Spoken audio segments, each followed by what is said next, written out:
Hi, I interviewed my dad on the release of his book inspired by the relationship between my granddad and me. How's it going? How's it going? Good. This is interesting. But what was the question? What moment or feeling sparked the first idea for finding granddad? I didn't know it at the time, but I would say it was grief, sadness, fear, and just not understanding like what was going on. That makes sense. Yeah. So through that, I think that's what, in order to process it, I'm an illustrator.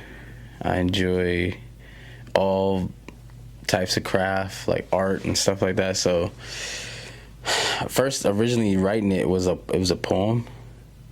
Yeah, it was a poetry. That's interesting. Yeah, it was a poem, and I wrote it, and just to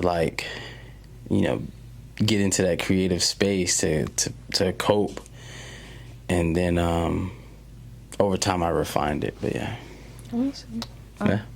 Did the story begin as a way to remember someone or as a way to understand your own emotions? Yeah, I mean, like I was saying, it was a way to understand my own emotions and process it through the eyes of someone else, that someone else being you at the age you were. So, yeah. How do you know when a story is ready to be told or when it's still teaching you something? Shit. That's a good one. It is a good one. You don't. You don't. First of all, I don't think a story never truly ends or concludes. Yeah, definitely. But you don't. You just kind of figure it out as you go. As just the same way with life, though. You know what I'm saying? Life is that same way.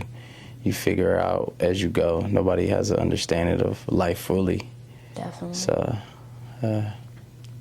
what were the first images, words, or emotions that came to life when the story found you?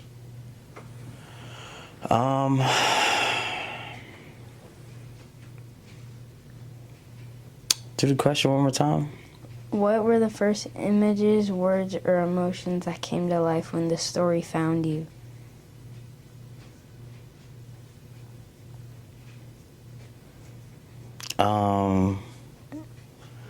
A sense of relief, but not no full closure or understanding, and I wanted to be able to share it.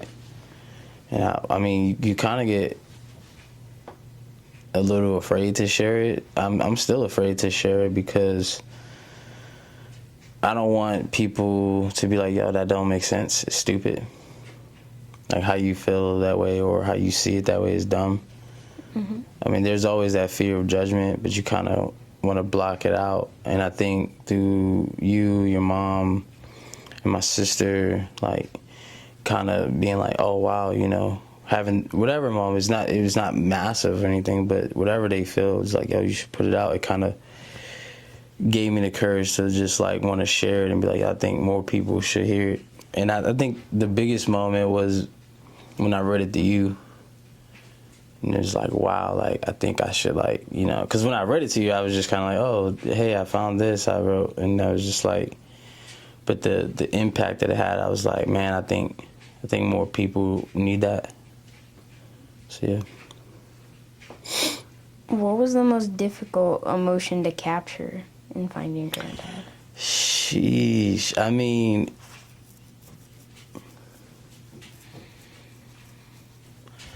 I think it was the moment when Nathaniel's parents like have a conversation with him, and then him finding like I drug my feet on a lot of it. A lot of people don't know, or how would they? But I just drug my feet on a lot of stuff because I realized with grief you're always grieving. There's just different stages of it, and I think that there was parts in there that was hard for me to kind of illustrate and write. Mm-hmm. And I did get like super sad and